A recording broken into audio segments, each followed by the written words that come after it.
जो कल हम लोग ने अर्थ सुना था उसके हम लोग पुनरावलोकन करेंगे और उसके बाद फिर क्या हो गया? ठीक है, कुछ प्रॉब्लम है तो उसका आवाज चेक कर लीजिएगा। उसमें जूम पे आवाज ठीक आ रही है कि नहीं? मेरे ख्याल से आवाज ठीक आ रही होगी।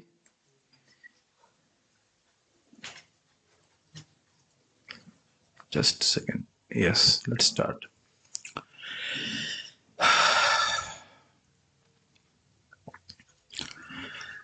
चक्रवर्ती पाद का चौथा अर्थ, जन्माद अस्य, अतः हम श्री श्री राधा कृष्ण का ध्यान कर रहे हैं जिनमें आदि रस पराकाष्ठा को प्राप्त करता है। सभी प्रेमों का स्रोत श्रीमती राधा रानी है जो भगवान की लादनी शक्ति है। अन्वयात इतरतस, अन्य गोपियों को छोड़कर कृष्ण अन्वयात उनके पीछे चले, राधा रानी के पीछे चले गए। चारते शोभिज्ञ, क्यों गए? धीर ललित नायक वह होता है जो प्रेमिका के अनुगत्य होता है, क्योंकि वे श्रीमती राधा रानी के प्रेम के वशीभूत हैं, तो वे जानते हैं कि श्रीमती राधा रानी का प्रेम बढ़ाने के लिए क्या करना चाहिए। अन्य गोपियों को छोड़कर श्रीमती राधा रानी के पीछे चले गए, जिससे राधा रानी का प्रेम उनके प्रति और अधिक बढ़ गया। क्या कह रहे हैं? आवाज नहीं आ रही? वीडियो रुकने दीजिए, वो क्या करेंगे? एक मिनट रुकिए, एक चीज कर सकते हैं। मेरा फोन से चल रहा है ना, उसमें क्या करेंगे? नेट ही बहुत स्लो चल रहा है। नहीं नहीं, हमारी तरफ से प्रॉब्लम है, बहुत कम स्पीड मिल रही है। Wifi is not working. एक काम कर सकते हैं, अभी ठीक चलेगा कुछ। अब देखिए आवाज ठीक आ रही है कि नहीं? आवाज आ रही है ना? आवाज भी नहीं आ रही है? आवाज सुनिए, फिर ऑडियो सुनिए। क्या करेंगे? नहीं चल रहा है तो क्या करेंगे? अभी आ रही है। ठीक, कहाँ थे हम लोग? स्वराट, श्रीमती राधा रानी के बिना कृष्ण को रासलीला अच्छी नहीं लगती। स्वतंत्र प्रेमिका के रूप में श्रीमती राधा रानी है और कृष्ण उनके साथ चले गए। तेने ब्रह्म हृदय आदि कव्ये, भागवत जो श्रृंगार रस का रस स्वरूप है, इसके अर्थ को उन्होंने सुखदेव गोस्वामी के हृदय में स्फुरित कराया। कवि है सुखदेव गोस्वामी, आदि मतलब जो जन्म से ही तत्वज्ञ थे। मोहयंती यत सूरयः, श्रीमद् भागवतम के श्रवण द्वारा जो शुद्ध भक्त हैं वो प्रेम की मूर्छा को प्राप्त करते हैं। इस रस का आस्वादन करके इतना आनंद मिलता है कि भक्त मूर्छित हो जाते हैं। सब बात याद आ रही? कल बात हुई थी। तेज बारी मृदाम यथा विनिमय, भगवान कृष्ण की लीला का श्रवण करके अग्नि जल का, जल पृथ्वी का, पृथ्वी जल का गुण धारण कर लेते। याद आ रहा है? चंद्रमा स्तंभित हो जाता है, जल स्तंभित हो जाता है, पृथ्वी पिघल जाती है। ऐसे यत्र सर्गो मशा धामना स्वेन सदा, श्री श्री राधा कृष्ण के प्रभाव से उनसे उत्पन्न तीन प्रकार की शक्तियां, उनकी सत्ता शाश्वत रूप से विद्यमान रहती है। कौन कौन सी शक्तियां हैं? गोपीगण, महिषीगण और लक्ष्मी जी, और अंतरंगा, बहिरंगा, तटस्थ, और श्री भू और लीला। इस प्रकार की। क्या आवाज नहीं आ रही है? सही नहीं आ रही है? जय हो, सही है। एक प्रयास और करते हैं, अभी लगता है फिर चला ही जाएगा। अगर आ रही है अब आवाज, या कुछ सुनाई नहीं दे रहा है? कुछ सुनाई नहीं दे रहा है। अब तो स्पीड बहुत अच्छी होनी चाहिए। हरी हरी आ रही है अब तो? अब नहीं चल रहा है? अभी भी नहीं चल रहा है? चलना चाहिए स्पीड, ठीक है। ठीक ठीक, ओके। हरे कृष्णा। अभी तो वैसे श्लोक शुरू नहीं किया, घबराने की बात नहीं है। तिसर्ग मतलब तीन प्रकार की शक्तियां। निरस्त कुहुकम सत्यम परम धीमहि। निरस्त कुहुकम मतलब कपट। तो हम सारे कपट को त्याग करके उन सत्य श्री श्री राधा कृष्ण को परमर्थ मतलब भगवत प्रेम की आकांक्षा से ध्यान कर रहे हैं। आप लोगों को ये लग सकता है कि सब हाई हाई फाई अर्थ है ना? सरल अर्थ तो है, लेकिन रोज यही तो कर रहे हो। हरे कृष्णा कृष्णा कृष्णा हरे हरे, हरे राम राम राम हरे। क्या है ये? हरे मतलब श्रीमती राधा रानी, कृष्ण मतलब कृष्ण। हे श्रीमती राधा रानी, हमें अपने प्रियतम कृष्ण की सेवा, प्रेममय सेवा में नियोजित कीजिए। क्या यही नहीं बोल रहे हम? आप बताइए, क्या हम लोग आज भी हम सुनेंगे भक्ति परक अर्थ? हम उस भक्ति योग का ध्यान कर रहे हैं जिससे भगवान प्रकट होते हैं। जो आप भजन कर रहे हो तो क्या ये याद नहीं रहता कि आज मैं हरे कृष्णा कर रहा हूं तो एक दिन कृष्ण का दर्शन होगा? ये याद नहीं रहता है? रहता है। आप रोज ही ध्यान करते हैं कि मैं हरे कृष्णा कर रहा हूं, इससे मुझे भगवान की प्राप्ति होगी, ये अर्थ बताया जा रहा है। क्या ये ध्यान नहीं करते कृष्ण से गोपियां कितना प्रेम करते हैं? ध्यान करें ना करें जानते तो हैं। ये तो स्मरण रहता है कि कृष्ण परम भगवान है, उनका रोज ही सुबह मंगल आरती में ध्यान करते हैं, ध्यान करते मतलब देखते हैं। तो इसको कोई ऐसा नहीं समझना बहुत इजोटेरिक, बहुत हाई फाई अर्थ रखा गया, नहीं, जो रोज कर रहे हैं भक्त लोग करते हैं वही चीज है। कृष्णदास कविराज गोस्वामी कहते हैं चैतन्य चरितामृत कभी मत पढ़ो। ये लिखा है नहीं, समझ में नहीं भी आ रहा है तो बार बार पढ़ने से समझ में आ जाएगा। श्रीमती राधा रानी के संग ही भगवान की का श्रृंगार रस पराकाष्ठा को प्राप्त होता है। ठीक है, पराकाष्ठा समझते हैं, सर्वोच्च। यस। अब देखिए सुनने सुनने से आपको हिंदी भी मतलब क्लिष्ट हिंदी भी समझ में आने लग जाए। क्लिष्ट मतलब कठिन। ठीक है। जब भगवान श्री कृष्ण रासलीला से अंतर्ध्यान हो गए तो गोपियां उनकी खोज कर रही थी, तो वहां पे वो पदचिन्ह देखती हैं और समझ गए कि श्रीमती राधा रानी के साथ कृष्ण गए होंगे, क्योंकि उन्होंने विशेष प्रेम किया। उन्होंने मतलब श्रीमती राधा रानी ने विशेष प्रेम प्रदान दिया है भगवान कृष्ण को। श्री राधा कृष्ण के बीच में जो प्रेम है वह आह्लादनी शक्ति का विकार है। श्रीमती राधा रानी मान करती हैं क्योंकि उससे कृष्ण को सुख मिलता। मतलब जो कुछ भी श्रीमती राधा रानी करती हैं उसका एकमात्र यही प्रयोजन है कि वह कृष्ण को प्रीति कर देने के लिए। यही इसे कहते हैं तत्सुख सुखत्वम, सर्विस, सेल्फलेस सर्विस एटीट्यूड। अपने सुख के बारे में ना सोच करके कृष्ण के सुख के बारे में सोचना। और ये प्रार्थना हमें रोज करनी चाहिए कि एक बूंद, एक छोटा सा little bit drop of that selves, अगर वो निस्वार्थ सेवा की भावना हमारे हृदय में आ जाए तो हमारा जीवन सफल हो जाएगा। यही मेन बात है। एक्चुअली हम केवल सेवा नहीं मांग रहे हैं, सेवा की भावना मांग रहे हैं, क्योंकि सेवा भी करेगा, हो सकता है उसके बदले में कुछ चाहिए। सेवा भावना, सेल्फलेस निस्वार्थ सेवा की भावना मांग रहे हैं कि हमें ऐसा सेवा भावना दीजिए जिसमें बदले में हम कुछ ना चाहें, तभी जी सुखी हो। इसको भागवत में भी आप पढ़ेंगे। जो भगवान का शरणागत भक्त है उसके हृदय में भगवान का ज्ञान स्फुरित हो जाता है। इसके बारे में चर्चा करी गई थी। किसके इसके उदाहरण दिए गए थे? हम लोग सुखदेव गोस्वामी का उदाहरण दिए थे, श्रील व्यासदेव जी का उदाहरण दिए थे, और किसका एक और व्यक्ति का उदाहरण दिए थे, श्री रामानंद राय जी का उदाहरण दिए थे। क्या था? यस। ब्रह्म का अर्थ श्रीमद भागवतम भी ले सकते हैं। ब्रह्म का अर्थ है वेद, वेद का सार श्रीमद भागवतम, और श्रीमद भागवतम के सारे 5 अध्याय हैं, उनका अर्थ सुखदेव गोस्वामी के हृदय में भगवान कृष्ण ने प्रकट कराया। यह श्रीमद भागवतम सुखदेव जी के मुख से प्रकट हुआ है, यह अमृतमय है। श्रीला सुखदेव गोस्वामी के अमृत सिंधु से ये भागवत रूपी इंदु प्रकट हुआ है। याद आ रहा? और भगवान उनके हृदय में प्रकट करा रहे। श्रीमद् भागवतम सुखदेव गोस्वामी की वाणी रूप अमृत के समुद्र से उत्पन्न हुआ चंद्रमा है। श्री राधा कृष्ण के प्रेम में पागल होना ही जीवन का लक्ष्य है। ये भी समझ में आ रहा है। श्री राधा कृष्ण की लीला को देखकर चंद्रमा जो चलायमान है वह पृथ्वी का गुण ले लेता है, मतलब स्तंभित हो जाता है। उसी प्रकार भक्त भी अपनी गंभीरता को छोड़कर पागल जैसे हो जाते हैं श्री राधा कृष्ण की लीला को देखकर, उनके गुणों को देखकर, उनके स्वरूप को देखकर। उसका वर्णन भी किया गया था।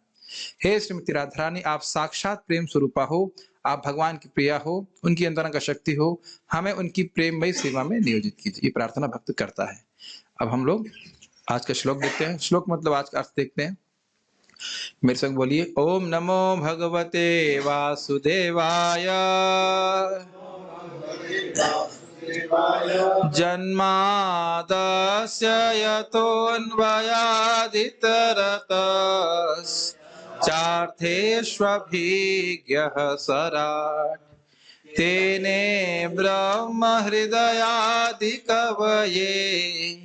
मुह्यन्ति यत्सूरयः तेजो वारिमृदां यथा विनिमयो यत्र त्रिसर्गो मृषा धाम्ना स्वेन सदा निरस्तकुहकम् सत्यं परं धीमहि जन्मादस्य यतोऽन्वयादितरतश्चार्थेष्वभिज्ञः सराट् तेने ब्रह्म हृदयादिकवये मुह्यन्ति यत्सूरयः तेजो वारिमृदां यथा विनिमयो यत्र त्रिसर्गो मृषा धाम्ना स्वेन सदा निरस्तकुहकम्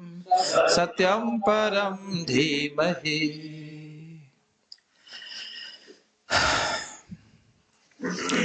शुरू कर रहे हैं हम लोग। आज आखिरी अर्थ है, आखिरी क्लास नहीं है, आखिरी अर्थ भी नहीं कह सकते, और भी अर्थ होंगे, लेकिन हम लोग चक्रवर्ती पाद के 5वें अर्थ को देख रहे हैं। 5वां अर्थ है शुद्ध भक्ति परक अर्थ। हम उस शुद्ध भक्ति के पथ का ध्यान कर रहे हैं।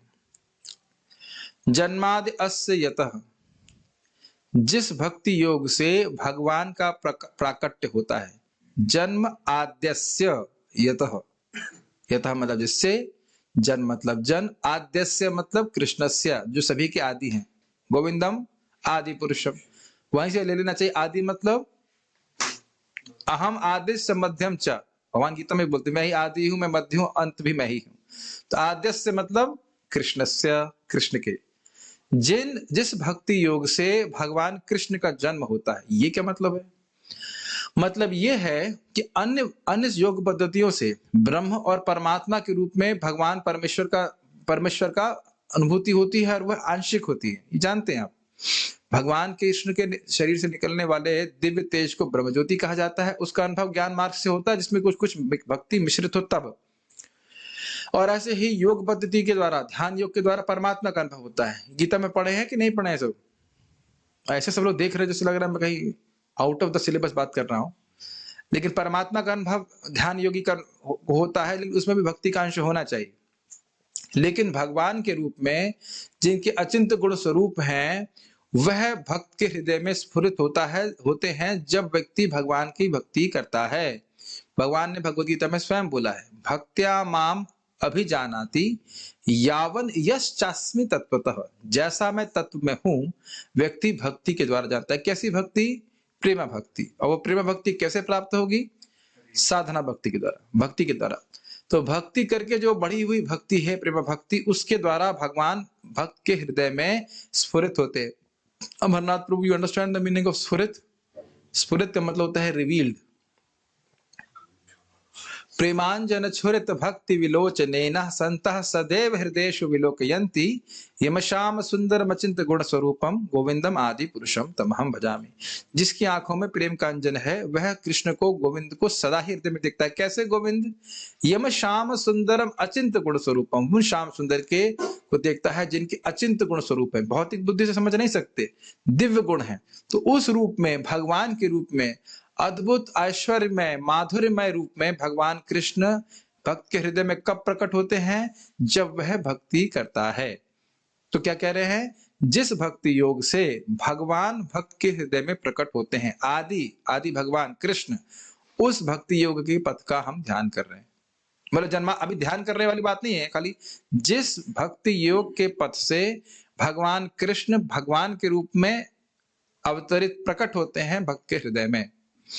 जन्माद्य से अर्थ का समझ में आ रहा है? जन्म आद्यस्य यतः, जिस, यतः मतलब जिससे, जिस भक्ति योग के पथ से आदि भगवान कृष्ण का प्राकट्य भक्त के हृदय में भगवान के रूप में होता है।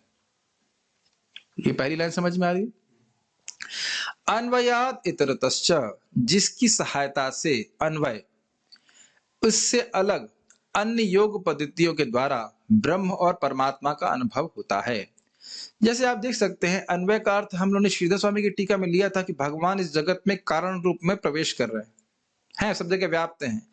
तो जब तक, मतलब यहाँ पे अन्वयात का अर्थ है कि भक्ति का साहित्य है। साहित्य मतलब, साहित्य का अर्थ वो मत दीजिएगा, साहित्य मतलब लिटरेचर होता है, लेकिन यहाँ पे संस्कृत में साहित्य का मतलब सहायता से, भक्ति योग की सहायता से अन्य योग पद्धतियां जैसे कि ज्ञान योग और ध्यान योग से ब्रह्म और परमात्मा का अनुभव प्राप्त होता है। अगर कोई व्यक्ति ज्ञान योग कर रहा है और भक्ति का किंचित मात्र सम्मिश्रण नहीं, किंचित मतलब थोड़ा बहुत सम्मिश्रण नहीं है, तो व्यक्ति को ब्रह्म की अनुभूति नहीं होती। ब्रह्म क्या होता है, समझ में आता है आपको ना? निर्विशेष ब्रह्म, जो भगवान के शरीर से निकलने वाली दिव्य ज्योति है, जो हर जगह व्याप्त रहती है, इसे निराकार कहते हैं। उसका अनुभव भी व्यक्ति को तभी होता है जब वह कुछ भक्ति जरूर करे। इसीलिए यह लोग भी जो ब्रह्मज्ञानी या ब्रह्म का पथ पे चलते हैं, वह भी हरे कृष्णा कर सकते हैं या कुछ और भक्ति के अंगों का अनुशीलन कर सकते हैं, लेकिन वास्तविक भक्त वो नहीं है, क्योंकि वो चाहते हैं कि भक्ति का उपयोग मैं निराकार ब्रह्म का अनुभव करने के लिए करूं। मुझे लग रहा है कि नहीं समझ में आ नहीं रहा है। केवल तपस्या कर रहे हैं, ब्रह्मचर्य पालन कर रहे हैं, सब कुछ कर रहे हैं, इससे वह ब्रह्म का अनुभव नहीं कर पाएंगे। समझ रहे हैं? जब तक उसमें भक्ति का कुछ मिश्रण नहीं है। भक्ति देवी कह रही है अरे भाई ये मेरा उपयोग ब्रह्म के लिए करना चाहता है, कोई बात नहीं, अब कृपा करके वो ठीक है ब्रह्म अनुभव करना चाहते हो कर लो।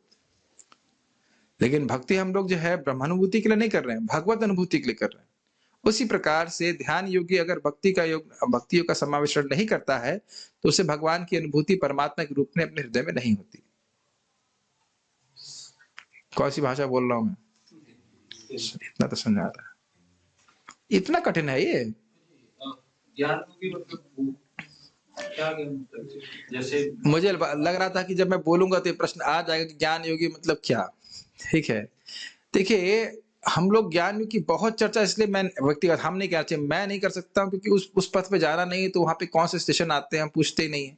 लेकिन जो हमने सुना है ये प्रभुपाद जी 6.1 छठा स्कंद पहले अध्याय में बोलते हैं, वो जो तपसा ब्रह्मचर्य ना समय नचा दमे नचा इत्यादि, ये सब ज्ञान योग के अनुशीलन में प्रभुपाद बताते हैं। बस उसके बाद हमने छोड़ दिया, उसका पर करना ही नहीं।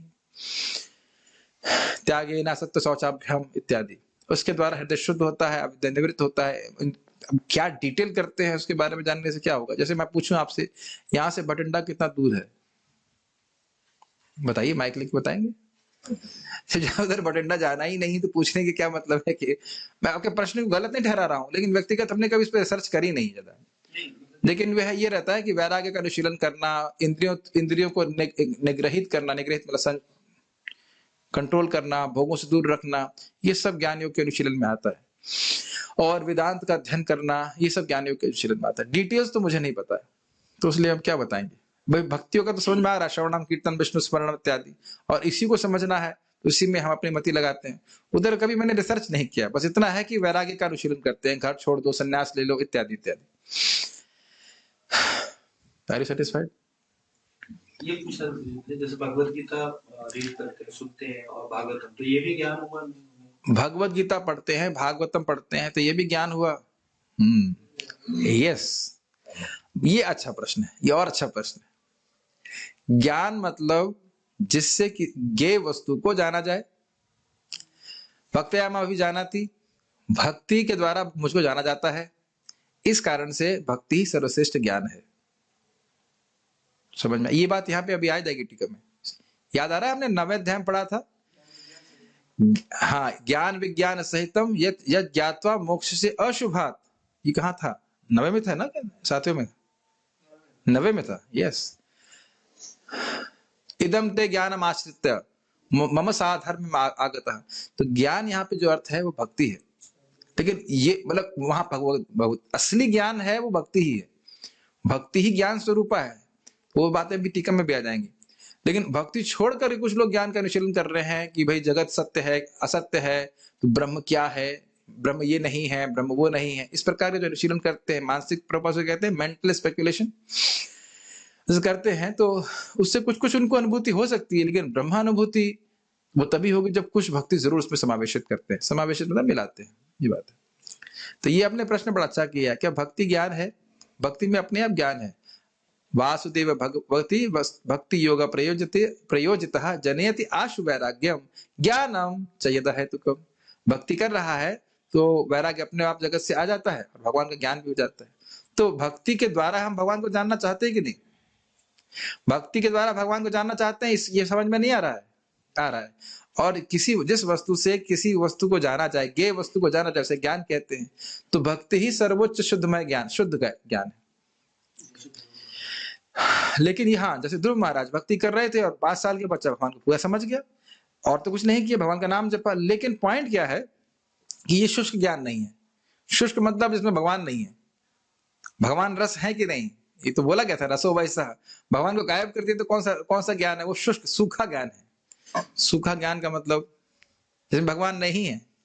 अभी एग्जाम्पल खाने का आ रहा था, कुछ सब याद नहीं आता। जैसे रसगुल्ले से रस निकाल लीजिए, अब क्या बचा उसमें? गुल्ला। वही बात है, खाली गुल्ला बचा, उसमें रस नहीं बचा। तो जब यही बात बोल रहे, श्रेयम श्रुतिम भक्ति मुदस्ते वो क्लिश्यंत ये केवल बोध लब्धये तेषामसौ केवल एव शिष्यते नान्यद यथा स्थूल तुषावघातिनाम। कह रहे हैं भगवान, ब्रह्मा जी कह रहे हैं अरे भाई परम श्रेय का मार्ग है भक्ति, भगवान की प्राप्ति कराता है, बड़ा आनंद देने वाला है। कैसा है? जैसे अमृत की धारा हो। समझ रहे हैं ना? धूप वजह कभी गर्मी हो तो परेशान है और उसमें अमृत की धारा में नहाए, तो उसको कोई छोड़ दे, भक्ति को छोड़ करके व्यक्ति ज्ञान का अनुशीलन करे, किस लिए? केवल बोध लब्ध है, ब्रह्म की अनुभूति के लिए। तो क्या की स्थिति है कि जैसे चावल की भूसी होती, थोती भूसी, उसमें चावल निकल गया, लेकिन भूसी को कूट रहा है इस होप में कि चावल मिल जाएगा। Do you understand this example? धान कूटते चावल मिलता है, लेकिन जो चावल के छिलका है उसको कूटने से क्या मिलेगा? कुछ नहीं मिलेगा, और फाइबर वो पाउडर हो जाएगा और कुछ नहीं होगा। अगर थोड़ा बहुत चावल होगा भी, अभी पिस के खत्म हो जाएगा। तो इस प्रकार से ब्रह्मा जी कह रहे हैं कि बिना भक्ति के व्यक्ति को ब्रह्मानुभूति भी प्राप्त नहीं होती है। समझ रहे हैं ना मेरी बात? ये चीज बोल रहे हैं। तो कह रहे हैं कि ये जो भक्ति का समावेश होने से अन्य जो योग प्रोसेस हैं वह भी अपनी सिद्धि को प्राप्त करते हैं, और ये लोगों को भी पता है। अगर कोई स्वर्ग जाना चाहता है, जानता है कि मैं हरे कृष्णा करूंगा तो स्वर्ग आसानी से प्राप्त हो जाएगा। जैसे याद आ रहा है ना, जब 18वां अध्याय पढ़ा रहे थे गीता का, तो उसका महिमा आ रही थी कि एक व्यक्ति खाली 5 श्लोक पढ़ता था और उसने इंद्र के पद से इंद्र को हटा दिया। तो व्यक्ति प्रश्न हुए, प्रभु ये 18वें अध्याय के वो कौन से 5 श्लोक थे? अब पता नहीं किस प्रयोजन से किए थे, लेकिन वो अरे 18वां अध्याय के कोई भी श्लोक पढ़ लोगे तो तुमको आसानी से मिल जाएगा। ये सब बातें अभी आने वाली हैं। तो लोग जानते हैं कि हाँ भक्ति करके, या जो लोग जानते हैं भक्ति करके हमें भौतिक सुख भी आसानी से प्राप्त हो जाता है, तो भक्ति करते हैं। तो भक्ति देवी जानती है अपराध कर रहे मेरे प्रति, भक्ति करके भक्ति मांगना चाहिए, लेकिन फिर भी कृपा करके ठीक है तुम अपने निम्न उद्देश्य को भी प्राप्त कर लो। तो ये कह रहे हैं कि भक्ति की सहायता से अन्य प्रोसेस लाभ प्रदान करते हैं। समझ में आ रहा है ये बात? चार्थेश्व अभिज्ञा, अब देख लीजिए, जो पूर्ण ज्ञान है, उत्तर हो गया, वो भक्ति ही स्वयं स्वरूप से ही ज्ञान है। भगवान का भक्त कभी अज्ञान में नहीं रह सकता। कैसे नहीं रह सकता? क्या प्रमाण है? तेषामेव अनुकंपार्थम अहम अज्ञानजम तमः नाश्याम्यात्मभावस्तो ज्ञान दीपेन भास्वता। भगवद गीता। इसीलिए भगवद गीता बड़ी फायदेमंद है। 10.11 कि जो भक्त भगवान के श्रवण कीर्तन में लगते हैं, सुख अनुभव करते हैं, कथयन्तश्च माम नित्या, तो भगवान कह रहे उनके हृदय में जो अज्ञान से उत्पन्न अंधकार है वह नाश्यामी, मैं स्वयं नष्ट करता हूं। अब जब भगवान, आप जानते सत्य संकल्प में पढ़ा था ना, जब भगवान ने संकल्प ले लिया कि इस भक्त के हृदय से अज्ञान नष्ट करना है, तो दुनिया की कोई ताकत है? अगर सूर्य सोच ले कि यहां मुझे अंधकार नष्ट करना, कोई रोक सकता है?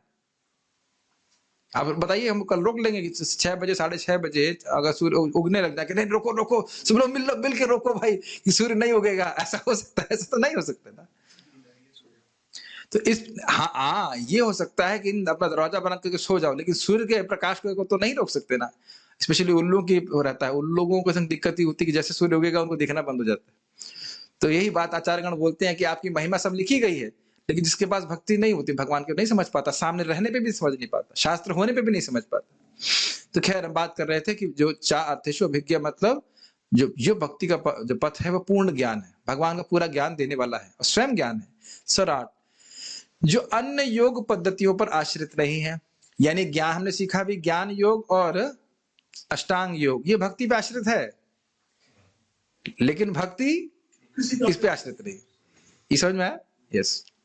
इसलिए कह रहे स्वराट तेने ब्रह्म हृदय आदि कव्ये, जिसका प्राकट्य नारद जी के द्वारा शिला व्यासदेव को कराया गया। इसका अर्थ कैसे ले रहे पता है? ब्रह्म मतलब कृष्ण।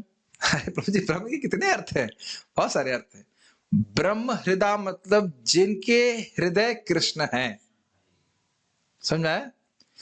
उन्होंने आदि कवि मतलब व्यासदेव जी को ये ज्ञान दिया। व्यासदेव जी तो सब जानते हैं, तो उनको क्यों ज्ञान दिया? तो कहते हैं मुह्यंती यत सूर्यः, जिस शुद्ध भक्ति योग के योग के होना चाहिए, के योग नहीं होना चाहिए, जिस शुद्ध भक्ति योग के संबंध में महान ऋषि वशिष्ठ भी मोहित हो जाते हैं, वो समझ नहीं पाते। गण नहीं होना चाहिए, गण नहीं होना चाहिए, गण होना चाहिए, वो मिस्टेक है। आज पता नहीं क्या हो रहा है, मैंने इसको कई बार उसको एडिट किया, फिर गण आ जाता है, गण लिखा था, सब एडिटिंग किया था, पता नहीं क्या मैं भ्रमित हो रहा हूँ, घुमा फिरा के फिर वही सामने आ जाता है। लेकिन यहाँ पे आपके सामने रख रहे हैं, समझ में आ रहे हैं? व्यासदेव तो सब जानते हैं, तो नारद जी को भक्ति के बारे में उपदेश देने की क्या जरूरत पड़ी? तो उस पर कह रहे हैं कि नहीं नहीं नहीं, ये शुद्ध भक्ति का पथ इतना रहस्यमय है कि जो सूर्य जन है, मतलब महान महान ऋषि हैं, वह भी संबंध में मोहित हो जाते हैं, इसलिए नारद जी ने उपदेश दिया। ठीक, हरे कृष्णा। आवाज जूम पे आ रही है ठीक ठाक या कुछ मिस्टेक हो रही है? साउंड प्रॉब्लम प्रभु जी, ऑडियो भी स्टॉप। अच्छा ठीक है, डिस्करेज मत करो भाई। ठीक है, कहाँ गए?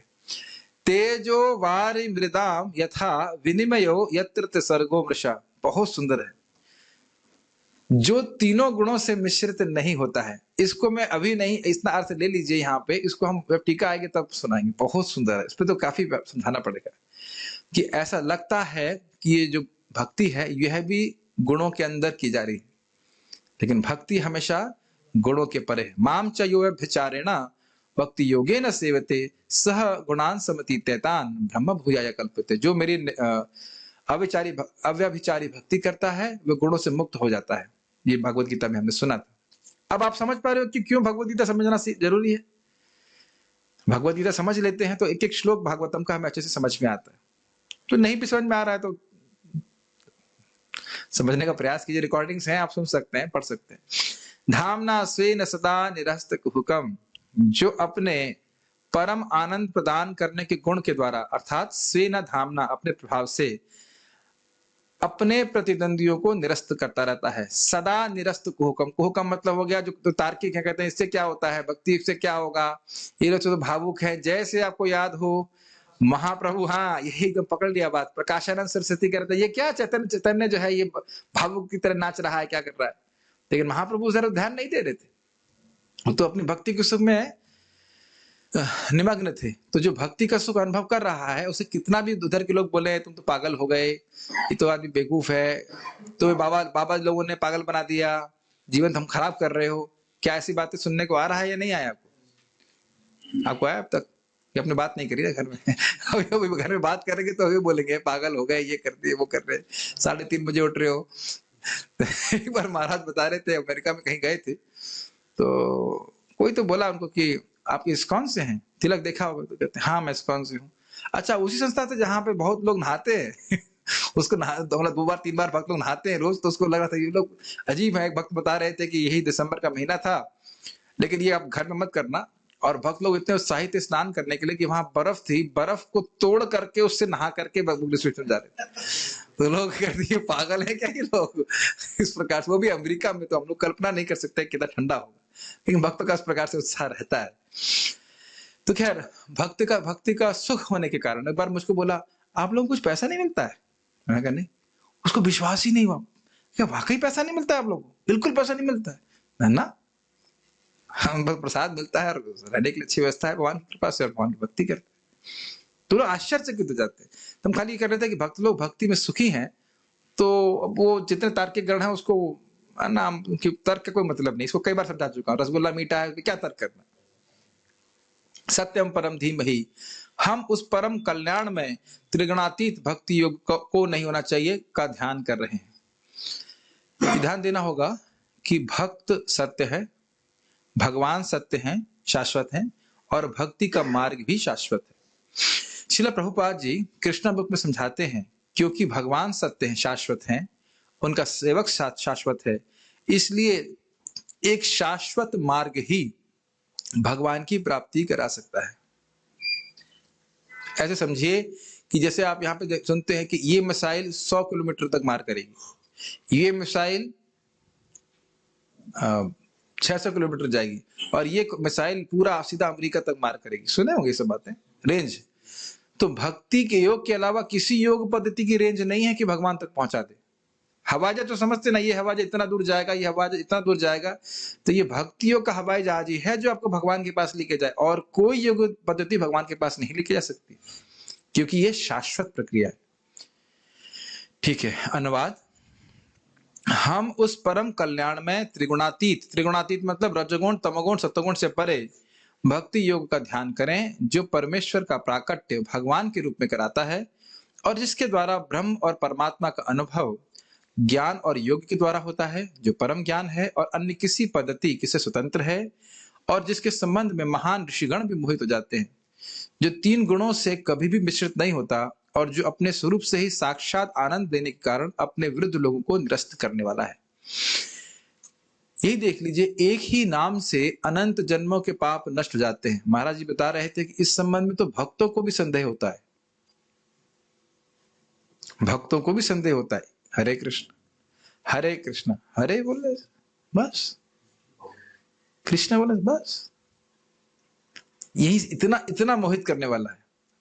और आप देख सकते हैं इस समय में श्रीपाद यमराज जी से भी गलती हो गई है कि नहीं, हो गए ना, मोहित हो गए, वो नहीं देख पाए कि नारायण नारायण बोल रहा है, तो उसके जन्म कई जन्मों के पाप नष्ट हो गए। मेरे मन में समझ में बात आती है कि क्या उनका कंप्यूटर भी प्रोसेस नहीं कर रहा था, किधर ये भाई जैसे पाप करता है तो कंप्यूटर जोड़ लेता है, भाई इसने इतना किया, इतना क्रेडिट हुआ, और हरे कृष्णा किया तो इतना डेबिट हुआ, वो नहीं देखे उसको, उनके पास टैली नहीं रहा होगा शायद। आप वहां पे क्या नाम से चित्रगुप्त जी को टैली बेच के आई, गलती की आप लोग, डेबिट क्रेडिट नहीं रखे आप। हाँ, सॉफ्टवेयर नहीं होगा ऐसा लगता है कि भाई टैली नहीं किया कि आप, सही बात है, टैली नहीं किया कि ये पाप तो किया लेकिन हरि नाम कर रहा है, सारे पाप नष्ट हो गए। तो ये मोहित करने वाला है। या इसीलिए भागवत श्रवण करने की जरूरत है। देखो आप रोज प्रणाम करते हो, नहीं कुछ समझ में आ रहा होगा, लेकिन भागवत को बोल रही है प्रणत पाल भवाब्धिपोतम, जिसने एक बार प्रणाम किया है, न तो परिचर्या अपेक्षकम, भगवान यह भी अपेक्षा नहीं करते कि वो सेवा करे। अच्छा, अब बताया आपने, बस मुझे एक प्रणाम करना, मुझे कोई सेवा नहीं करनी। ये कीमत न्याय है कि एक बार प्रणाम किया है तो उसको अपना सेवक स्वीकार करते हैं और जीवन भर रक्षा करने की बात करते हैं। तो सोचिए अगर आप सेवा भी करेंगे तो कितना प्रेम करेंगे कृष्ण। लेकिन बोल रहे प्रणतपाल, एक बार भी कोई प्रणाम करे, तो ये भागवत, श्रीमद भागवत जो है भक्ति के गुह्य महिमा को प्रकट कराती है। और मैं फिर रिपीट कर रहा हूं, क्या हम लोग भक्ति योग का ध्यान नहीं करते हैं? क्या हम जब करते हुए हमें याद नहीं आता कि जीभ से स्पर्श करने मात्र से व्यक्ति सारे वेद पढ़ने के, सारे गंगा जी इत्यादि में स्नान करने के, सारा और जितना भी कोई पुण्य हो सकता है वो सब कुछ हरे कृष्ण मंत्र में है। और यह भी मेरा एक अपराध है ऐसे कहना। एक श्लोक मैंने बताया था कि कितने करोड़ों करोड़ों यज्ञ करने का लाभ अगर एक बार कृष्ण बोलने के से कोई तुलना करता है तो वह भी एक अपराध है। कृष्ण नाम बोलने का कोई फल आप कंपेयर ही नहीं कर सकते किसी वस्तु से। तो क्या इन सब बातों का हम ध्यान नहीं करते हैं? स्पेशली तब ध्यान करते हैं जब रुचि नहीं हो रही होती, जब करने में थोड़ी कठिनाई हो रही होती तो करते, कोई बात नहीं, जीभ से तो हो रहा है हरे कृष्णा कृष्णा कृष्णा हरे हरे, हरे राम राम राम हरे हरे। क्या ये ध्यान नहीं करते हैं कि मैं भगवान का नाम जब कर रहा हूँ, धाम का आश्रय ले रहा हूँ, तो मुझे भगवान की प्राप्ति हो? क्यों भाई गौर गोपाल प्रभु क्यों आए धाम में? इसीलिए तो आए ना आप, कि धाम में विश्वास है, भक्ति योग में विश्वास है, तभी तो आप कर रहे हैं। हर भक्त के, हर एक भक्त बता दो जो भक्ति योग का ध्यान ना करता हो, और कम से कम इतना तो ध्यान रहता है कि मैं रोज जप करना है, इतना तो याद रहता है कि रोज जप करना है, भक्ति योग करना है, ये तो ध्यान रहता है जो भी भक्ति कर रहे हैं। तो इसलिए कह रहे हैं हम उस भक्ति योग का स्मरण कर रहे हैं। और न सिर्फ हम साधना की बात कर रहे हैं, हम लोग जो लोग साधना शास्त्र पढ़ते हैं वह शुद्ध भक्तों की शुद्ध भक्ति का भी ध्यान करते हैं। कैसे प्रहलाद महाराज ने भगवान की भक्ति करी है कि नहीं, या गोपियों ने भक्ति करी, या फिर अन्य भक्तों ने भगवान की भक्ति करी, क्या हम इसका ध्यान नहीं करते? करते हैं। अगर ध्यान करने के लिए मौका अपने जीवन में छोड़ा है तो समझ में, if you have left time to think about this things then कि नहीं। अगर देखिए मैं खुद अनुभव किया, संघ का बड़ा प्रभाव होता है। मैं नाम तो नहीं रख रहा हूं, लेकिन हम गौ माता प्रोजेक्ट में सेवा कर रहे हैं, तो वहां के भक्त मार्केटिंग बहुत उत्साहित हैं। तो मैंने कहा प्रभु जी आपके असत संघ को प्रभाव को दूर करने के लिए मुझे बहुत भागवत पढ़नी पड़ती है, नहीं तो मेरा मन भी इसी से सोचने लगता है ये पैसा कमाना है, ऐसा सोचना है, वैसा करना है। हम लोग मजाक कर रहे थे, लेकिन उतने उत्साहित हैं वो। वैसे तो सब सेवा के लिए ही है, लेकिन उतना उत्साह है उनका, ये करना है, ऐसे घी लेके आएंगे, वैसे बेचेंगे, ये करेंगे, वो करेंगे। तो मैंने कहा मेरे मन में तो भागवत की जगह ये चलने लग जाएगा। तो मैंने कहा बस मैं केवल 3 घंटे यहाँ रहूंगा, 3-4 घंटे उसके बाद भाग जाऊंगा, फिर अपना जो है भागवत गीता पढ़ेंगे, भागवत पढ़ेंगे। सब खैर विनोद की बात है, लेकिन हम खाली बात कर रहे थे कि अपने लिए समय छोड़ना चाहिए, इसी के लिए समय छोड़ना चाहिए कि भगवान के बारे में श्रवण कीर्तन कर सके। 5वीं अर्थ पट्टिका, भक्ति के पथ को शास्त्रों के द्वारा अभिधेय के रूप में होना चाहिए, कि अभिधेय के रूप में इंगित किया जाता है, जिससे आश्रय भगवान कृष्ण की प्राप्ति होती है। अभिधेय क्या होता है? अभिधेय होता है साधन। जैसे कोई कहे कि अरे तुम्हारे लिए वहां पे रसगुल्ला रखा हुआ है रूम पे,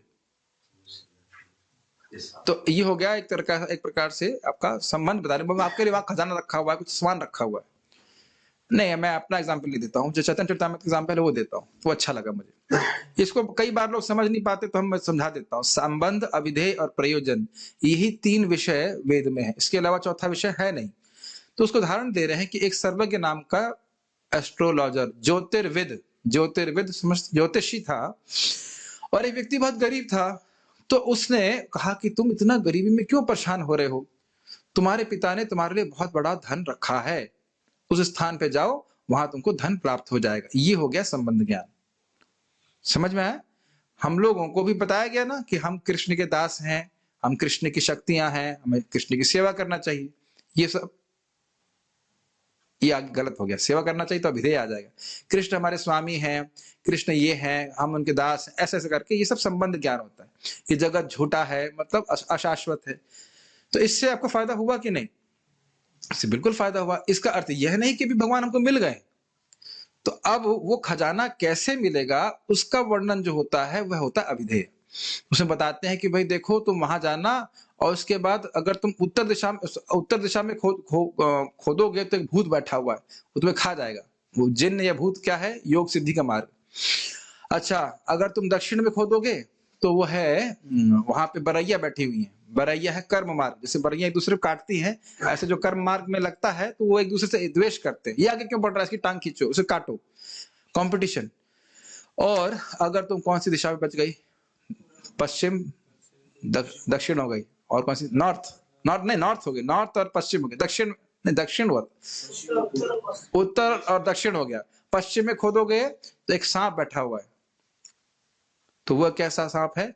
ये निर्विशेष ब्रह्म का ध्यान, जो तुम्हारे स्वरूप को ही खा जाएगा, तुमको ही खा जाएगा कहने के। लेकिन अगर तुम पूर्व दिशा में थोड़ा सा भी खोदोगे तो तुम्हें महान धन प्राप्त हो जाएगा। क्या अर्थ है? भक्ति योग। भक्ति योग में बहुत मेहनत की जरूरत नहीं है, बैठे भगवान के बारे में श्रवण करे, भगवान का प्रसाद खाए, जप करे, तो उससे भगवान की प्राप्ति हो जाएगी। तो ये हो गया अभिधेय। अब संबंध समझने के बाद कि मैं एक बड़े पिता का लड़का हूं, उसके खजाने को, उनके खजाने को प्राप्त करने के लिए व्यक्ति जो कुछ करेगा वह हो गया अभिधेय। अभिधेय समझ में आ रहा है? The process by which you will gain that treasure. ये सुनना कि खजाना है, ये हो गया संबंध ज्ञान। लेकिन खजाना कैसे प्राप्त करेंगे, वो क्या हुआ? अभिधेय। ठीक है। अच्छा, उसके बाद वो खजाना क्या हो गया? प्रयोजन। प्रयोजन तो समझते ही हैं आप, पर्पस, बस इस चीज। तो कह रहे हैं हमारे उद्देश्य क्या, प्रयोजन क्या है? आश्चर्य तत्व भगवान श्री कृष्ण, और उनकी प्राप्ति कराने के लिए अभिधेय क्या है? कि ऐसे लोग गैस मार रहे हैं, क्या क्या है इतना अभी भी गैस मारना है? क्या चॉइस है? शायद ये मल्टीपल चॉइस है कि सिंगल चॉइस क्वेश्चन है? क्यों भाई, ये मल्टीपल चॉइस है। अभी हम एक क्विज ले लेते हैं। भगवान की प्राप्ति कैसे होती है? ज्ञान योग, कर्म योग, अष्टांग योग, या all of the above? None of the above. भक्ति योग के द्वारा ही होती है, मल्टीपल चॉइस नहीं है, सिंगल चॉइस क्वेश्चन। ठीक है। ये भगवान का परम अनुभव प्राप्त कराती है और कृष्ण को भी आकर्षित करती है। एक एक लाइन बहुत महत्वपूर्ण है। परम अनुभव कैसे होगा? जब भगवत प्रेम होगा। ठीक, बहुत गोह्य है, और ये मैं प्रभुपाद जी के तात्पर्य से बोल रहा हूं, चैतन्य चरितामृत के। बहुत ही कान खोल के बहुत गंभीरता से सुनिए, ये बहुत तभी समझ में आएगा। परम अनुभव क्यों प्राप्त कराती है? जब भगवान के प्रति प्रेम होता है तो भगवान के माधुर्य का, मधुरता का अनुभव होता है। जैसे जॉन्डिस समाप्त हो गया, व्यक्ति ठीक है, तो रसगुल्ले का रस का अनुभव होता है। रस का मतलब मिठास का अनुभव होता है। ये समझ में आ गया? भक्ति है तो भगवान का अनुभव होगा। हमने पहले भी चर्चा किया, असुर लोग भगवान को देखते हैं वो सुखी नहीं होते, भक्त लोग भगवान के सुख का अनुभव करते हैं। क्यों करते हैं? भगवान के प्रति प्रेम है। ये बात क्लियर। अब कृष्ण को भी आकर्षित करती है, यह कैसे? देखिए, भक्ति भगवान की अंतरंगा शक्ति, हिलादरी शक्ति की वृत्ति है। वृत्ति को मैं कैसे समझाऊं? वृत्ति मतलब वृत्ति। तो जब किसी जीव के हृदय में हिलादनी शक्ति का शक्तिपात होता है, मतलब उसके हृदय में हिलादनी शक्ति आती है, तो उस हिलादनी शक्ति के अंश से कृष्ण को सुख मिलता है, इसलिए कृष्ण आकर्षित होते। भाई, हिलादनी शक्ति की स्रोत कौन है? क्या सीखा था आपने? कौन है हिलादनी शक्ति की मूर्तिमान रूप? बुद्धू। क्या इतना समय लगता है? कौन है? ये तो आउट ऑफ कोर्स बताया है। अरे कल ही तो बात कर रहे थे श्रीमती राधा रानी। तो उनकी कृपा से जब हिलादनी शक्ति हमारे हृदय में आती है, वही भक्ति आती है, तो जैसे भगवान कृष्ण श्रीमती राधा रानी से आकर्षित होते हैं, मतलब उनसे उनके उनके प्रेम से आकर्षित होते हैं। ऐसे ही तो जब हलादवी शक्ति का शक्तिपात के लिए संचार एक भक्त के हृदय में होता है श्रीमती राधा रानी की कृपा से, तो उसको भगवत प्रेम की स्थिति कहा जाता है।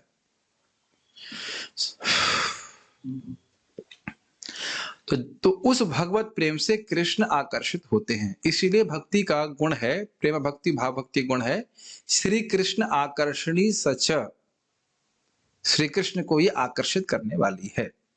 कौन सी भक्ति? भाव भक्ति, प्रेम भक्ति।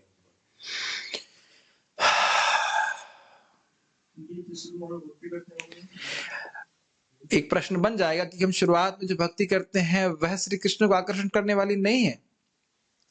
ये प्रश्न मैंने भी किया था परम पूज्य वृंदावन महाराज जी से कि महाराज जी, भागवत कहता है कि 6.2.9-10 कि एतद विषयामति, भगवान का भक्त या भक्त ना भी कोई हो, केवल नामोच्चारण कर रहा है, हे कृष्णा ऐसे बोल रहा है, तो कृष्ण की मति उसके ऊपर होती है। तो क्या हम यह समझें कि कृष्ण उसके प्रति आकर्षित हैं? तो महाराज जी ने जो उत्तर दिया वह मैं रिपीट कर रहा हूं कि यह कृष्ण की कृपालुता के कारण ऐसा है, ये कृष्ण की वजह से है। कोई भी नाम कैसे भी उच्चारण करे, कृष्ण उसको देखते हैं, ये मेरा नाम बोल रहा है, लेकिन कृष्ण उसके हृदय से जाए ही नहीं, ये भगवत प्रेम की वजह से होता है। समझ रहे हैं ना?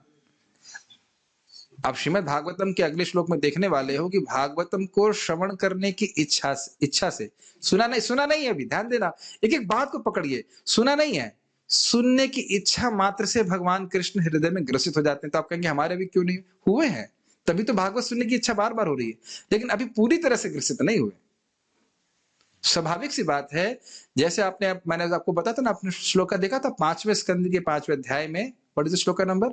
भगवान से बोलते हैं कि मैं हमेशा, प्लीज सभी भक्त तो बहुत ध्यानपूर्वक सुनिए, चाहे वो न्यू डिवोटी हो चाहे ओल्ड डिवोटी हो, मैं हमेशा अपने भक्त के कल्याण के बारे में सोचता हूं। तो हमें समझना चाहिए कि भक्तों से भगवान हमेशा स्नेह करते हैं, चाहे छोटा बच्चा हो चाहे बड़ा बच्चा हो, और चाहे नया डिवोटी हो चाहे बड़ा डिवोटी हो। ये बात समझ में आ रहा है? तो स्वाभाविक रूप से कि भक्ति से भगवान प्रसन्न होते हैं, लेकिन रियली कि कृष्ण हृदय से जाए ही नहीं, तुम्हारे हृदय सदा गोविंद विश्राम, वह स्थिति क्या है? भगवत प्रेम की स्थिति है, ये बात बोल रहा है। तब यह भक्ति प्रयोजन, जैसे एग्जाम्पल लीजिए, भगवान का ही वचन है कि किसने कैसे भी कहीं भी कभी भी मेरा नाम उच्चारण किया है, कैसे भी कभी भी, और कितने कहीं भी कैसे भी और कभी भी, कहीं भी कैसे भी कभी भी मेरा नाम उच्चारण किया है, तो उसके नाम को मैं नहीं भूलता हूं। तो ये भगवान का दयालुता है, भगवान का कृपालुता है। लेकिन अब कोई जो भगवान के प्रेम में पूरित होकर के, प्रेम से आप्लावित होकर के, प्रेम से भर करके भगवान का नाम उच्चारण कर रहा है, उसके प्रति तो भगवान विशेष रूप से आकर्षित होंगे ना, ये बात। जैसे वह मुकुंद दत्त को कहते हैं कि मैं तुम्हारे कीर्तन में सदा रहता हूं, उनके पार्षद हुए मुकुंद दत्त, और जब गाते थे तो लोग बिल्कुल मतलब द्रवीभूत हो जाते, जो है ना, मूर्छित हो जाते थे, इस प्रकार का गायन करते थे। यह हम स्वयं भी अनुभव करते हैं कि भाई सब लोग हरे कृष्णा कर रहे हैं, लेकिन प्रभुपाद जी ने जो सिंपल ट्यून हरे कृष्णा गाया है, कितना लोगों को स्पर्श किया। सभी लोग हरे कृष्णा कर रहे हैं, लेकिन उसमें भी अंतर हो जा रहा है। तब यह भक्ति प्रयोजन अर्थात प्रेम में परिणत हो जाती है। कौन सी भक्ति? जो साधना भक्ति कर रहे थे, अब यह प्रयोजन यानी कि साध्य के रूप में हो जाती है, यानी प्रेमा भक्ति में परिणत हो जाती है, जो भगवान का अनुभव कराती है। इसलिए भक्ति योग को इस श्लोक का विषय अवश्य मानना चाहिए। ये समझ में नहीं आया होगा। भगवान कृष्ण की भक्ति हम कर रहे हैं और इसे साधना भक्ति कहते हैं, और यही आगे जाकर के प्रेमा भक्ति में परिणत हो जाएगी। परिणत का मतलब परिवर्तित या ट्रांसफॉर्म या मैच्योर हो जाएगी, और यही जीवन का परम लक्ष्य है। और जब इसको प्रेम भक्ति प्राप्त हो जाती है तो भगवान का अनुभव प्राप्त हो जाता है। तो कहते हैं इतना महत्वपूर्ण है क्योंकि भगवान का अनुभव देने वाली है, इसलिए जरूर इस श्लोक का विषय ये भक्ति योग है। मैं धीरे धीरे जा रहा हूं ताकि समझ में आए। ये अर्थ हमारे लिए बहुत प्रासंगिक है, रेलेवेंट है। इस कारण से इस श्लोक के आवश्यक विषय के रूप में एक और अर्थ समावेशित किया जा रहा है। समावेशित मतलब जोड़ा जा रहा है, रखा जा रहा है। इसलिए 12वां स्कंद में कहा गया है, मृषा गिरस्तहि ताहि असतिर असत कथा न कथ्यते यद भगवान अधोक्षजः तदेव सत्यम तदुहैव मंगलम तदेव पुण्यम भगवद गुणोदयम। एक बार फिर से गाइए। क्या आप लोगों को ये श्लोक गाने में अच्छा लग रहा है? अर्थ बताइए। अर्थ पता नहीं है, यही तो बोल रहा हूं, यही तो बोल रहे थे ना, गाने में अच्छा लग रहा है, ये शब्द बड़े सुंदर है और अर्थ तो भी हम पढ़ने वाले। फिर से गाइए एक बार। मृषा गिरस्ता ही असतेर असत कथा न कथ्यते यद भगवान अधोक्षज तदेव सत्यम तदुहैव मंगलम तदेव पुण्यम भगवत गुणोदयम। फिर से बोली, बहुत सुंदर है ना, गाने में कितना सुंदर लगता है। मृषा गिरस्ता हि असतैरसत् कथा न कथ्यते यद भगवान अधोक्षजः तदेव सत्यम तदुहैव मंगलम तदेव पुण्यम भगवद गुणोदयम। मृषा मतलब झूठ, गिरा मतलब वाणी। मृषा गिरस्ता ही असतिर असत कथा, असती है वह झूठ है, वह वाणी है जो असत कथा, वह असत कथा है। न कथ्यते यद भगवान अधोक्षजा, जिससे भगवान अधोक्षज जो इंद्रिय के परे हैं उनका वर्णन नहीं होता है। तदेव सत्यम, वही सत्य है। तदुहैव मंगलम, वही मंगलमय है। तदेव पुण्यम, वही पुण्य है जो भगवत गुणोदयम, जो भगवान के गुणों का, जिस वाणी से भगवान के गुणों का उदय होता है। अब अर्थ अच्छा लग रहा है कि नहीं? यही देखो, हम लोग कल चर्चा कल कर रहे थे, परसों कर रहे थे, तीसरे अर्थ में कर रहे थे ना, कि जो काव्यार्थ है, वाच्यार्थ है, लक्ष्यार्थ है, वह कृष्ण में ही अच्छे लगते हैं। और शब्द की दृष्टि से, अलंकार के बारे में बात करें, शब्द की दृष्टि से और अर्थ की दृष्टि से भागवतम पूर्ण है। कृष्ण को जारी अच्छा लग रहा है कि नहीं? प्रमाण है कि नहीं? यस। जो शब्द दिव्य भगवान का वर्णन नहीं करते अपितु क्षणिक व्यापारों की चर्चा चलाते हैं, वे निरे झूठे तथा व्यर्थ होते हैं। केवल वे शब्द जो भगवान के दिव्य गुणों को प्रकट करते हैं वास्तव में सत्य, शुभ तथा पवित्र है। वापस हम एक बार फिर से गाते हैं। मृषा गिरस्ता हि असतिर असत कथा न कथ्यते यद भगवान अधोक्षजः तदेव सत्यम तदुहैव मंगलम तदेव पुण्यम भगवद गुणोदयम। वयम तु न वितृप्या। बार बार इसको बोलने के, आपको नहीं अच्छा लग रहा श्लोक? मन कर रहा है तुरंत याद कर ले, बहुत अच्छा श्लोक। श्रीमद् भागवतम 12:12-49। अब आगे देखिए, फिर उसी तरह से गाना है। तदेव रम्यम रुचिरम नवम नवम तदेव शश्वन् मनसो महोत्सवम तदेव शोकार्णव शोषणम नृणाम यदुत्तम श्लोक यशोनुगीयते। एक बार फिर से बोलने का तो मन जरूर कर रहा होगा। तदेव रम्यम रुचिरम नवम नवम तदेव शश्वन् मनसो महोत्सवम तदेव शोकार्णव शोषणम नृणाम यदुत्तम श्लोक यशोनुगीयते। तदेव रम्यम, बहुत रमणीय है, बहुत रमणीय मतलब मन को सुखी देने वाला है।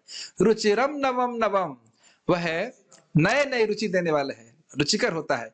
एवं शश्वन मनसो महत्वम, शाश्वत रूप से मन के लिए महोत्सव है, मन बड़ा प्रसन्न हो जाता है, उत्सव है मन के लिए। तद एव शोकार्णव शोषणम नृणाम, नृणाम मतलब इंसानों के शोकार्णव, शोकार्णव मतलब होगा शोक का समुद्र को शोषण, शोक के समुद्र को सुखाने वाली है। अब देखिए कितना सुंदर अर्थ है। अब मुझे बहुत अच्छा लग रहा है क्योंकि कई बार अपने प्रवचनों में मैंने भक्तों से सुना था और ये बात मैं बोला करता था कि जितना इन अनादिकाल से हम जन्म ले रहे हैं, हर जन्म में जो रोए हैं उससे एक समुद्र बन जाएगा। तो आज हमको यहाँ पे श्लोक का प्रमाण भी मिल गया, इस बात का प्रमाण मिल गया। शोकार्णव, शोक समझ रहे ना, शोक लेमेंटेशन, आदमी रोता है तो रो रो करके वो समुद्र बना देगा, इतने जन्मों से वो शोक कर रहा है। बद्धात्मा का ये मुख्य गुण है कि वो शोक करता रहता है, ये नहीं मिला है, वो नहीं मिला। तो कह रहे शोकार्णव शोषणम, समझ में आ रहा है? शोक के समुद्र को शोषण, सुखाने वाला है, सूख जाता है सुख। ये तो प्रत्यक्ष देखा जाता है कि जब व्यक्ति कृष्ण कथा श्रवण करता है तो वह अपने को भाग्यवान मानता है। और वह क्यों भाग्यवान मानता है? क्योंकि सुख मिलता है। और वह समझता है कि भौतिक जगत में लोग कितने दुखी हैं, पैसे वाले भी। अरे गुरु महाराज संबंध में बोल रहे थे कि एक वैष्णव का कृपा दया केवल गरीबों पे नहीं होती। समझ में आई बात? वो जानते हैं चाहे अमीर हो चाहे गरीब हो, वह दोनों ही कृष्ण कथा कृष्ण भक्ति के बिना वह दुखी हैं, तो सभी को कृष्ण कथा देने का प्रयास करते हैं। Make sense? जैसे आज हम लोग जब कर रहे थे शाम को, तो हमारे एक भक्त आशुतोष प्रभु अमेरिका में, तो वो भी टोपा लगाए हुए हैं। एक भक्त गांव से शायद बैठे हुए थे, तो वो भी टोपा लगाए हुए हैं। वृंदावन में बैठा हूं, मैं भी टोपा लगाया हुआ था। मतलब सबको ठंड बराबर से लग रही है। ये तो ना है कि अमेरिका कोई चला गया है तो वहां प्रताप से बच जाएगा। कोई भी, सबको बराबर से दुख प्राप्त हो रहा है। इस इल्यूजन में नहीं रहना चाहिए। तो क्या है, शोकार्णव शोषणम, शोक का अर्णव को सुखाने वाली कृष्ण कथा है। यदोत्तम, क्या सुखाएगा? कहते हैं यदोत्तम श्लोक यशोनुगीयते, जिस वाणी से भगवान उत्तम श्लोक के यश को अनुगीयन बार बार गायन किया जाता है, या जैसे पूर्ववर्ती आचार्यों ने किया वैसा गायन किया जाता है। ये अपने जीवन में आप देखेंगे कि जब हम लोग कथा पूर्ववर्ती आचार्यों के अनुसार कहते हैं, उससे लोगों को भी सुख मिलता है और हमको स्वयं को भी सुख मिलता है। ये अपने आप देखिएगा क्यों सुख मिलता है, क्योंकि कृष्ण को सुख मिलता है। नहीं समझ में आया? अगर हम पूर्ववर्ती आचार्यों के अनुसार जैसा उन्हें कहा है उसी को रिपीट करते हैं, तो सुनने वाले को भी सुख मिलेगा, हमको भी सुख मिलेगा। क्यों? क्योंकि भगवान प्रसन्न होते हैं। अगर हम उन लोगों को सुखी करने के लिए कुछ बोलेंगे, तो हो सकता है वो कुछ क्षण के लिए सुखी हो जाएं, लेकिन हम सुखी नहीं होंगे, वह शाश्वत रूप से सुखी नहीं होंगे, और भगवान भी सुखी नहीं होंगे। भगवान सुखी नहीं होंगे, इसलिए दोनों कोई सुखी नहीं होगा। क्या बात समझ पा रहे हैं? इसको मैंने परम पूज्य राधा कुंज महाराज से सीखा। किस प्रकार से वह तो कुछ करते ही नहीं, कुछ करते नहीं मतलब टीका पढ़ेंगे, उसको एक्सप्लेन कर देंगे। आप अगर वाकई उनके प्रवचन सुनते हैं तो मैं उनसे सीखा। टीका पढ़ेंगे, उसका अनुवाद कर देंगे। एक प्रवचन में अक्रूर मनोरथ में तो महाराज कुछ और कर ही नहीं रहे, संस्कृत पढ़ रहे हैं, उसका अनुवाद कर रहे हैं, संस्कृत कर रहे हैं, अनुवाद कर रहे हैं, और उसको थोड़ा सा समझा दे रहे हैं, और अच्छे से समझा दे रहे हैं। हाँ, इसी प्रकार से है। तो वही से मुझे बहुत प्रेरणा मिली, और मैं परम पूज्य वृंदावन चंद्र महाराज को भी इसी प्रकार से देखा। वो आप लोग लगता है अब महाराज हम भले बोले नहीं कि ये टीका पढ़ रहा हूं, लेकिन टीका से ही बोल देते इसलिए, क्योंकि आचार्यों की वाणी रिपीट कर रहे हैं हम लोग, और वो आचार्यगण जानते हैं कि क्या बोलने से कृष्ण संतुष्ट होते हैं। मैं समझ रहे ना मेरी बात? इस प्रकार से रहता है।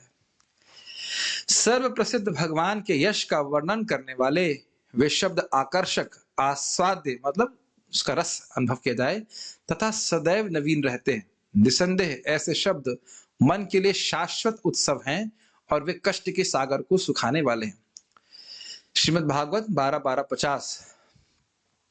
ये 2 श्लोक तो याद करने वाले हैं, बहुत सुंदर श्लोक है ना।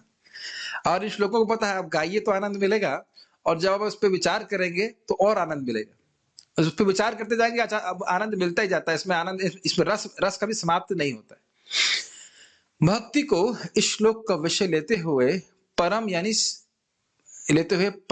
श्रेष्ठ का अर्थ होगा त्रिगुणातीत, क्योंकि भक्ति वास्तविक वस्तु का एक स्वरूप है।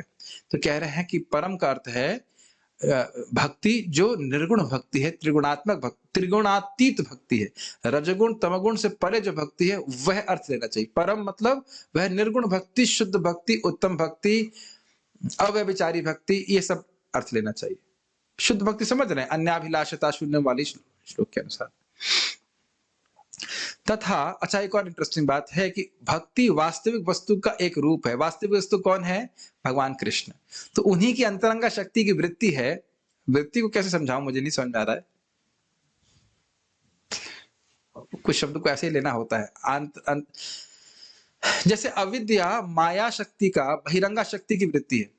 ये समझ में आ रहा है? वृत्ति मतलब इफेक्ट कह लीजिए, हाँ ऐसे कह लीजिए, वृत्ति मतलब इफेक्ट।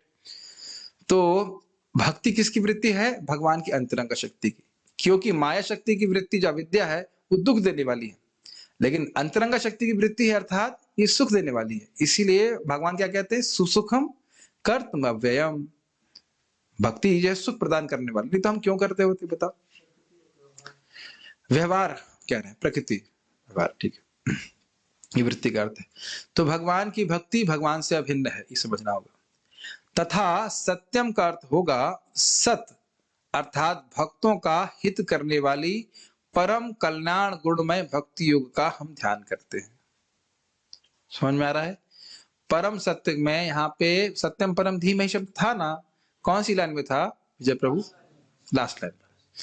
तो यहाँ पे कह रहे हैं परम अर्थात जैसे परा, परा मतलब अपरा मतलब भौतिक शक्ति है, परा मतलब आध्यात्मिक शक्ति, तो वही पकड़ लीजिए। परम मतलब जो गुणों के परे है, त्रिगुणातीत, transcendental to the modes of material nature, वो परम। और सत्यम मतलब वहां सत्यम में से सत को निकाला और कहा सत होते हैं भगवान, सॉरी भगवान के भक्त। तो भगवान के भक्तों का परम हित करने वाली जो परम कल्याणमयी है, अरे भाई एक नाम से ही अनंत जन्मों के पाप नष्ट हो जाते हैं, ये भक्ति योग का गुण है कि नहीं? भगवान को एक बार प्रणाम करने वाला और कई कई अश्वमेध यज्ञ करने वाला, गौर गोपाल प्रभु, एक व्यक्ति ने भगवान कृष्ण को प्रणाम किया और एक व्यक्ति ने 10,000 अश्वमेध यज्ञ किए, कौन श्रेष्ठ है? अरे क्या किया? तो कुछ ही नहीं किया, तो प्रणाम किया एक बार। क्यों बोल रहे हैं कि भगवान को प्रणाम करने वाला श्रेष्ठ है? हम तो नहीं मानते, मैं कुतार्किक बन जाता हूँ। अरे भाई उसने इतने बड़े यज्ञ किए हैं, बड़ा प्रसिद्ध व्यक्ति है, अश्वमेध यज्ञ किया है, आपको पता है अश्वमेध यज्ञ करने में कितनी मेहनत लगती है, पूरे विश्व को जीतना पड़ता है, और 10,000 अश्वमेध यज्ञ किए हैं। तो आप क्या से कह सकते हो कि कृष्ण को एक बार प्रणाम करने वाला श्रेष्ठ है? ये तो हमें समझ में नहीं आता, लॉजिक नहीं लगता हमको। क्या आप बता सकते हैं ऐसा क्यों कह रहे हैं? क्योंकि अश्वमेध यज्ञ करने वाला फिर से जन्म लेगा, लेकिन कृष्ण प्रणामी न पुनर्भवाया, भगवान कृष्ण को प्रणाम करने वाला व्यक्ति दोबारा जन्म नहीं लेगा। तो अब है ना कल्याण में गुण, भगवान कल्याण करने वाले हुए कि नहीं, भक्ति कल्याण करने वाली हुई कि नहीं? आपको याद है ना, मैंने बताया था कि शास्त्र का वचन है कोई दिखावा करने के लिए, झूठ मूठ के लिए, दो लोग क्या सोचेंगे, या लोग सोचे कि मैं भक्त हूं, भक्ति करना नहीं चाहता, फिर भगवान को प्रणाम करता है, तो भगवान कितने जन्मों के पाप नष्ट करते हैं? 100 जन्म के। इतना तो कम से कम हमारे सॉफ्टवेयर में डालना चाहिए, है कि नहीं?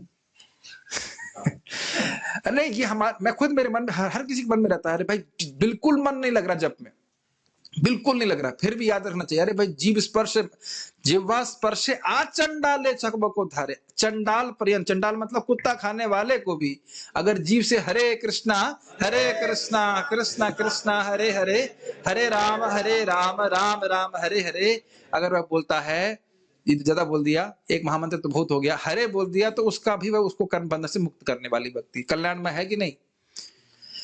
एक बार भी अगर किसने भगवान विष्णु का प्रसाद खाया है तो उसे कम से कम मानव जीवन मिलेगा, कल्याणमय है कि नहीं? अब समझ में आ रहा है? इसी की मैं व्याख्या कर रहा हूं, भक्तों का हित करने वाली है। सत्यम परम धीमहि का अर्थ होगा कि हम उस दिव्य भक्ति योग का ध्यान करते हैं। थक गए आप लोग? तो उससे क्या फर्क पड़ता है, थक गए तो थक गए, हम था ना क्लास बंद करने वाले, मैं तो नहीं थका भी। लक्षणम भक्ति योगस्य निर्गुणस्य ही उदाहृतम, ये किसका वचन है? यह है भगवान कपिल देव का वचन माता देवहूति को। यह भक्ति योग के गुणों से पूरित है जो तीनों गुणों से परे होता है। तो अब देखिए चक्रवर्ती पाद जो अर्थ ले रहे हैं वह अपने मन से नहीं बोल रहे, वो श्रीमद् भागवतम का ही वर्णन कर रहे हैं। नहीं अंगोपक्रमे ध्वंसो मदधर्मस्योद्धवणावपि मया व्यवसितः सम्यक निर्गुणत्वाद अनाशिषः। हे उद्धव, भगवान कृष्ण बोल रहे हैं उद्धव जी को, चूंकि मैंने स्वयं इसकी स्थापना की है, इसलिए मेरी भक्ति की यह विधि दिव्य है और किसी भौतिक प्रेरणा से मुक्त है। निश्चय ही भक्त इस विधि को ग्रहण करने से रंच मात्र भी हानि नहीं उठाता। तो दो बात ये प्रमाणित कर रहे हैं। पहले वाले प्रमाण से क्या बता रहे हैं? भक्ति योग निर्गुण ही होता है, भक्ति योग निर्गुण है। हो सकता है कि जो भक्ति योग करने वाला है वह निर्गुण ना हो। समझ में आ रहा है? जल पवित्र है, जल से स्नान करने वाला जरूरी नहीं है कि पवित्र हो। अब समझ में आ रहा है? और हर एक की अपवित्रता भी अलग अलग हो सकती है। हो सकता हो कोई चारकोल में लिपटा हो, कोयले की खान से आ रहा हो, कोई मट्टी की लगी हो, किसी के और कुछ कोई रंग लगा हो। मेरी बात समझ रहे हैं? हर एक की अपवित्रता अलग अलग हो सकती है, लेकिन जल पूरी तरह से पवित्र है। तो भक्ति योग तो एक ही है, निर्गुण शुद्ध भक्ति योग, ये बात स्थापित कर रहे हैं। दूसरा वो कह रहे हैं कि भक्ति योग निर्गुण तो है ही, साथ साथ भक्त का परम कल्याण करने वाला है। भगवान को ये थोड़ा समझ लीजिए इस बात को, शुद्ध भक्ति एक ही है, अन्याभिलाषिता शून्यम ज्ञान कर्मादिनावृतम अनुकूलेन कृष्णानुशीलनम भक्ति उत्तम। ये सिद्धांत है, ये उत्तम भक्ति, इसी को उत्तम भक्ति कहिए, शुद्ध भक्ति, शुद्धा भक्ति कहिए, केवला भक्ति कहिए, अव्यभिचारी भक्ति कहिए, यही है, ये बात है। उसमें कोई दूसरे प्रकार नहीं है। जो भेद आ रहा है अलग अलग प्रकार का, वो इसलिए है कि जो भक्ति करने वाला है उसका हृदय गुणों से प्रभावित है। समझ रहे? तो श्रीमद् भागवतम में ये बताया है। तो रंच मात्र भी हानि नहीं उठाता, मतलब हरे कृष्ण करने से मनोज प्रभु को नुकसान होता है कभी? कुछ तो आपने सुना नहीं, अति सर्वत्र वर्जेत, अति सबकी, अति अति करना सब कुछ गड़बड़ है। तो अगर हरि नाम अति कर दे तो कोई लॉजिक ये भी कर सकते, भक्ति करो, घर वाले बोलते होंगे ना आपको, हमने कोई भक्ति करने मना किया, अति मत करो बेटा, अति मत करो। ये डायलॉग हमारे घर में बोलते थे पहले, हमारे जो अभक्त रिश्तेदार थे, भक्ति करो, हम भी भक्ति करते हैं, ऐसे वो बोलते, हम भी भक्ति, अति सर्वत्र वर्जेत, पता नहीं कौन से शास्त्र से ले ली वो, अति मत करो बेटा। तुम 16 जो कर रहे ना सुबह 2 घंटा, ये अति हो गया, जबकि ये 16 मिनिमम है। प्रभुपाद जी बार बोले 16 rounds not maximum, minimum, this is minimum, ये मैक्सिमम नहीं है। तो इस प्रकार से वो बोलते हैं कि देखो ऐसा सिद्धांत दे लेंगे अति सबकी खराब होती है, तुम लोग अति करते रहो भक्ति से, लेकिन नहीं, भक्ति करने से कभी कोई हानि भक्त की नहीं होती, शाश्वत लाभ होता है, आप समझते हो। उसके बाद कह रहे हैं कि किस प्रकार से भक्ति योग सच्चिदानंद है। विज्ञान घन आनंद घन सच्चिदानंदैक रसे भक्ति योगे तिष्ठति। कह रहे हैं विज्ञान घन और आनंद घन भगवान भक्ति योग में रहते हैं, जो स्वयं सच्चिदानंद रस है।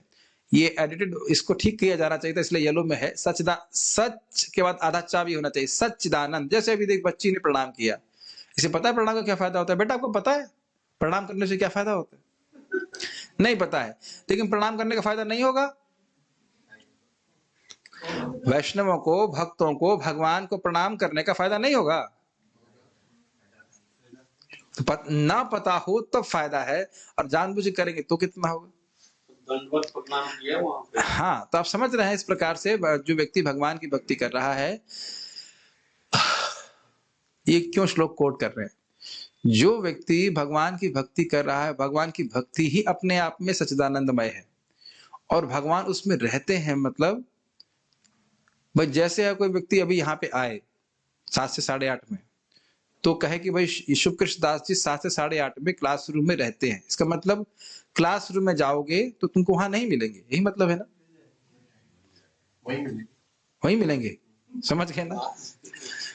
अच्छा, तो उसी प्रकार से क्या कह रहे हैं, भक्ति योग में रहते हैं, मतलब जो भक्ति योग का आश्रय लेता है उसको भगवान मिलते हैं, ये बात है, बस परिपक्व होने की बात। Does it make sense? ये सब बातें पता नहीं आप लोग स्मरण करते हो कि, मुझे लगता है करते ही होंगे, लेकिन जब बार बार सुनेंगे ना तो यही बातें हमारे लिए एक लाठी की तरह रहती है ना। व्यक्ति की टांग नहीं हो तो लाठी का सहारा लेता है, इस सहारा ले लेकर के हम भक्ति करते रहते हैं। श्रीमद् भागवतम का श्रवण के द्वारा प्रेरणा मिलती रहती है कि हम लोग नाम जप करते रहें, हम अपना समय बर्बाद नहीं कर रहे हैं, हम भगवान के धाम की शरण में रहें, भक्ति करते रहें, जप करते रहें, भगवान को प्रणाम करते रहें। समझ रहे हैं मेरी बात? तो क्या आप यहाँ पे सीख रहे हो, भक्ति योग में भगवान रहते हैं, भक्ति योग के द्वारा भगवान की प्राप्ति होती है। इसके उपरांत भक्ति योग की शक्ति का वर्णन हुआ है, उसको हम लोग कल सुनेंगे।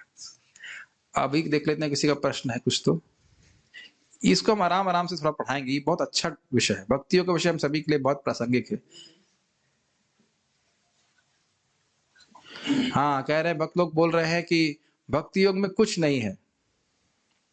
अच्छा, हाँ, भक्ति योग में कुछ नहीं, भक्ति योग करना बहुत आसान है, सही बोल रहे हैं, भक्ति योग में कुछ नहीं, इसे करना तो बहुत आसान है, प्रसाद खाओ, नाम जप करो और भगवान को प्रणाम करो, इसमें क्या है, कोई दिक्कत नहीं, सही बोल रहे हैं, भक्ति योग में कुछ नहीं, कोई कुछ दिक्कत नहीं है, वही भूल गए बस। भक्ति योग में कुछ हानि नहीं है, ये वो बोलना चाहते हैं, हानि भूल गए होंगे, कभी कभी वाक्य बोलते बोलते हम लोग एक शब्द रह जाता है, हो जाता है, तो कह रहे हैं भक्ति योग में कुछ हानि नहीं है। आपने क्या लिखा है? यस प्रभु जी, फ्रेंड्स और फैमिली वाले यही बोल रहे हैं कि कुछ हानि नहीं है भक्ति में, तो सही बोल रहे हैं, वो हानि भूल गए बस। ठीक है, हानि भूल गए। वन डूइंग अश्वमेध एंड आल्सो डूइंग प्रणाम, देन यस लाइक दिस प्रभु जी, कोटि अश्वमेध यज्ञ एक कृष्ण नाम सुने सम, यही मान से हाँ, वही बात बोल रहे हैं कि कोई व्यक्ति अगर अश्वमेध यज्ञ करने वाले को नामोच्चारण के बराबर रखता है तो दंडे तारयम, उसको यमराज जी दंड देते हैं। अब किस प्रकार से भक्ति जो शक्तिशाली है उसकी हम व्याख्या करेंगे कल। प्रश्न प्रभु जी का है। यस,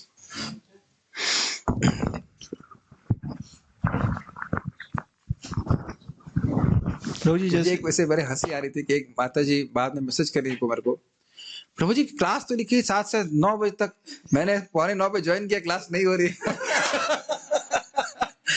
मैंने कहा मैंने 7 से 9 इसलिए लिखा है ताकि कभी अगर मुझे लंबा करना पड़े तो कोई ये ना बोले कि 9 बजे तक क्यों कर रहे हो।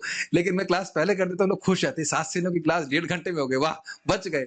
अगर 1 घंटे की क्लास 1.5 घंटे तक हो तो घबराता है, लेकिन 2 घंटे की क्लास अगर 1.5 घंटे में जाए तो खुश हो जाते हैं ना, हाँ ऐसे कर, इसलिए ऐसे रखा हुआ है। लेकिन इसका अर्थ ये नहीं है कि आप 7 से 9 की क्लास में आप 9 बजे आइए, ठीक है। यस, कुछ कह रहे थे?